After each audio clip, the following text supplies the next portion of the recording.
반갑습니다. 송재준입니다. 이번에 윤석열 대통령에 대한 탄핵 정국을 맞이해서 많은 분들이 정말 분노하고 있죠. 다른 기관도 아니고 헌재와 사법부 그리고 또 수사기관에 대해서 나아가 또 다른 헌법기관인 선관위에 대해 가지고 이렇게나 국민들이 불신하고 분노했던 적이 제 평생에 있었는가 싶습니다. 여러분들은 좀 어떠십니까? 제 기억에 평생 동안 이렇게 사법부에 대해 가지고 분노했던 적은 없는 것 같거든요.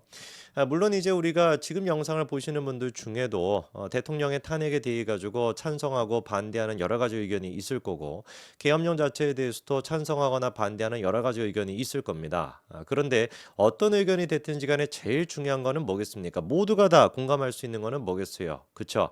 이재명이가 대한민국 대통령이 되는 것만큼은 막아야 된다. 이거 하나만큼은 뭐에 상관없이 모든 사람들이 다 공감할 거라고 저는 확신합니다.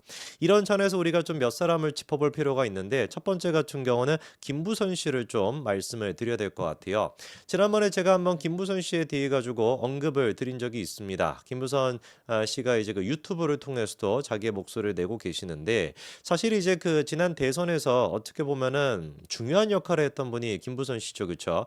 저희가 한 0.7% 정도 차이로 윤석열 대통령이 당선이 됐었는데 아마 그 0.7%를 만들어내는데 김부선 씨 역할은 거의 절대적이었다라고 저는 봅니다. 그래서 이재명이가 인간적으로 어떤 사람인지 그리고 또 이재명의 찌재명, 형보수지 정말 진짜 주옥 같은 그런 식의 별명이 만들어지는데도 김무순 씨 역할이 얼마나 컸습니까?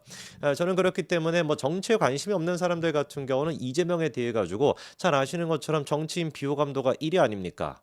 살짝 바꿔야 되겠네요. 개준수기가 이제 1위죠, 그렇죠? 어쨌거나 이재명이가 1위를 앞다투고 있는 그런 상태인데 그렇게 되는 데 있어가지고 큰 역할을 하신 분이 제가 보기엔 김부선 씨거든요.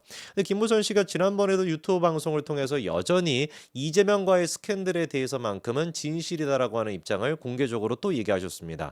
저는 조금 이해가 안 되는 게 이재명 같은 경우는 사사건건 민주파출소인지 뭔지 막 그런 거 통해 가지고 가짜 뉴스라는 거 막 조지겠다라고만 난리를 치잖아요. 그렇지 않습니까? 그래서 아버지가 어쩌고 저쩌고 했다. 이재명이야 소년원에 어쩌고 저쩌고 했다. 이런 얘기들 같은 경우는 대표적인 가짜 뉴스다라고 하면서 이번에도 공개적으로 막 얘기하면서 처벌하겠다, 고발하겠다라고 하더라고요. 근데 왜 김부선 씨에 대해서는 입도 뻥끗 안 합니까?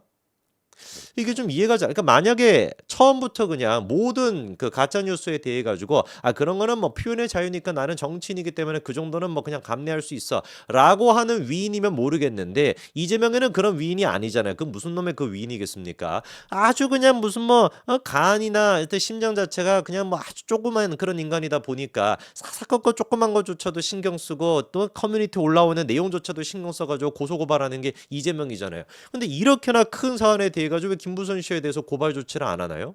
저는 그거 좀 납득이 잘 안 되는데 이번에 심지어 김부선 씨가 또 추가로 이재명과의 스캔들이 맞다. 나는 이재명과 그런 식으로 이재명이 가짜 총각 노릇하면서 나를 만났던 게 맞다라고 재차 얘기했음에도 불구하고 왜 지금 입도 뻥끗 안 하고 있습니까? 이번에 이제 김부선 씨가 추가로 또 얘기한 게 뭐가 있는지를 보니까요.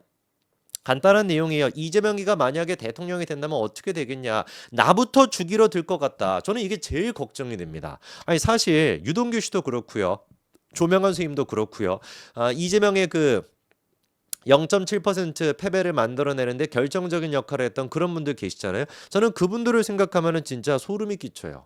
진짜로 이재명이 대통령이 되게 된다면 이분들 어떻게 될까? 소리 소문 없이 사라지는 거 아닐까? 저 또한 마찬가지로 갑자기 소리 소문 없이 사라질 수도 있습니다. 여러분들 나중에 국정원 가가지고 1인 시위 좀 해주십시오. 제가 3일 동안 영상이 안 올라오고 이러면은 어디 갇혀 있거나 아니면 저기 드럼통에 갇혀가지고 바다에 던져지거나 이렇게 돼 있을 수가 있으니까 3일 동안 영상이 안 나오면 좀 찍어주십시오. 그렇게까지 지금 걱정이 돼요. 저조차 이런데 김부선 씨는 유동규 씨는 조명원 씨는 어떻게 했냐고요. 이제 그래가지고 김부선 씨가 정확하게 하는 얘기가 뭐냐면 대한민국에서 가장 위험한 사람이 누구다? 이재명이다. 이재명은 계엄령을 호재로 여기고 오해할 것이다. 너무 징그럽지 않나? 누가 보든지 간에 계엄령에 대해 가지고 가장 호재라고 생각했던 게 이재명이죠. 그러니까 너무 신나가지고 한 손으로 그냥 담까지 뛰어넘는 한 손으로는 유튜브 라이브를 갖다가 개딸들과 소통한다고 하면서 그거 찍고 한 손으로는 담을 뛰어넘는 그런 모습을 보였던 게 이재명 아닙니까? 입이 찢어졌겠지. 기분이 좋아가지고 야 이거 아싸 잘 됐다. 계엄이야 어차피 이거 내가 지금 분위기 보니까 이 계엄군들이 국회 쳐들어와가지고 나를 잡아갈 것 같지도 않고 이거 그냥 어영부영 끝날 것 같은데 이 계엄 바탕으로 당연히 윤석열 대통령 탄핵되고 조기 대선 열려가지고 나 대통령 되겠지. 얼마나 기분이 좋았겠냐고요. 그게 딱 자기의 패부를 정확하게 찌르다 보니까 그것도 지금 막 뭐라고 합니까? 가짜뉴스라고 하면서 또 막 고발하겠다고 전난리를 치고 있잖아요. 코미디 아닙니까? 지가 김어준 방송에 나가가지고 계엄 당시에 무서워가지고 풀숲에 내가 숨어 있었다. 그거 제가 별명 하나 지어드리지 않았습니까? 숲제명이라고. 얘기해도 또 웃기네. 숲제명뿐만 아니라 숲속 전과자 아니에요? 숲속 전과자. 숲속의 요정은 뭐 있어도 숲속 전과자는 우리가 보지도 못했는데 이재명이가 바로 숲속의 그 전과자 아닙니까? 지가 그래가지고 계엄 당시에 무서워가지고 무슨 뭐 숲속에 숨어 있었다. 이딴 식으로 떠들어댔으면서 뭐 갑자기 뭐 계엄에서 제일 앞장서가지고 자기가 계엄을 막아냈다. 이런 식으로 지금 얘기하고 다닙니까?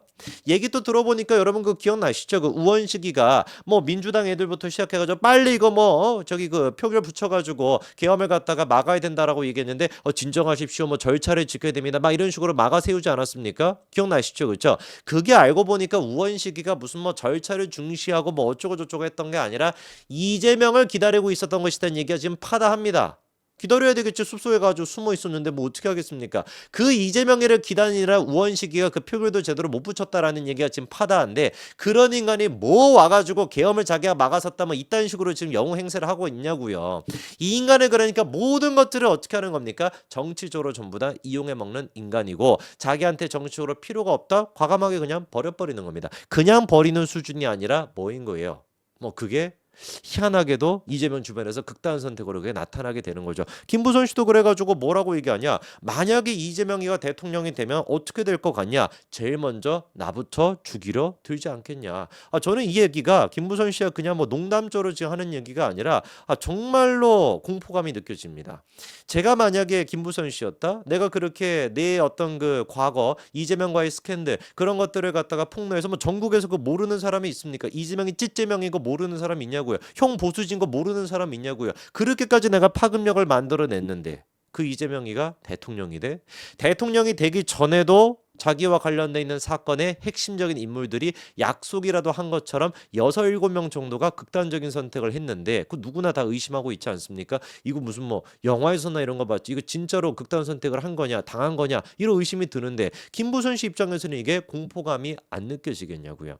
이번에 그 여러분 잘 아시는 김계리 변호사도 윤석열 대통령의 그 변호사 아닙니까? 이분 같은 경우도 그런 얘기를 하더라고요. 아무리 내가 뭐 이런 식으로 고통을 당한다라고 할지라도 나는 절대로 뭐 안 한다. 극단 선택 같은 건 하지 않는다. 이런 얘기를 하던데 저는 이게 좀 무섭습니다. 지난번에 그 이재명의 변호사비 대납 의혹 그것도 이제 묻혔죠. 그렇죠. 사실상 변호사비 대납 의혹에 대해서 그 폭로했던 그분 같은 경우도 자기도 절대로 극단 선택 같은 건 하지 않는다. 아들, 딸들이 뭐 이렇게 결혼하는 거 내가 보기 전까지는 절대로 극단 선택하지 않는다라고 얘기했다가 그 다음 날인가 모텔에서 그렇게 발견이 됐잖아요.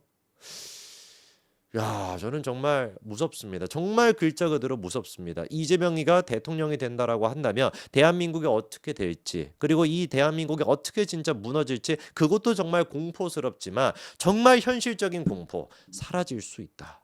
내가 대한민국에서 없어지고 사라질 수 있다라고 하는 이 공포심을 주는 정치인은 제가 봤을 때 이재명 말고는 없습니다. 미드의 그 하우스 오브 카드라고 있지 않습니까? 거기에서 느꼈던 그 공포감을 제가 현실에서 느끼고 있다라는 게 참으로 진짜 기가 막히죠. 이게 우리가 반드시 이재명이가 대통령이 되는 거는 막아야 되는 결정적 이유인 겁니다. 여기까지 말씀드리겠습니다. 감사합니다.